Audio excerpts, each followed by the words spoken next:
y a des sons, des mouvements, une lumière, et on a pensé qu'on devrait filmer ça, mais on a tout de suite compris que le film, ça serait cadré et il n'y aurait pas l'air frais, il n'y aurait pas la fraîcheur, et donc il manquerait quelque chose. Et là, je me suis dit, il faut qu'il y ait le moins d'intermédiaires possible entre la réalité et l'œuvre d'art que l'on construit.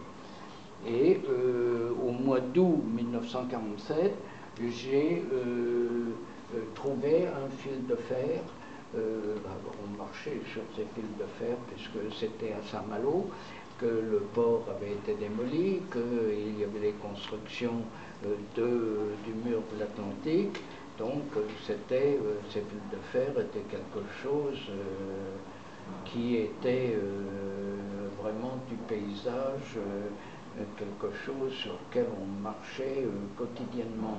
Le port avait sauté, bien entendu, les écluses, et il y avait eu les bombardements, les incendies, etc. Donc j'ai pris ce fil de fer et tout d'un coup je me suis dit, mais ce fil de fer, c'est un dessin dans l'espace, et je ne l'ai pas manipulé, donc il s'est fait comme ça. Et ça me rapprochait l'œuvre d'art et la réalité.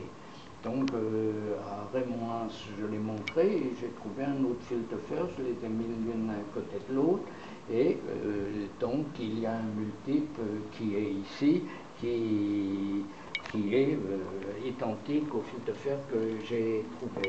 Et donc lui, il a été impressionné aussi par ça.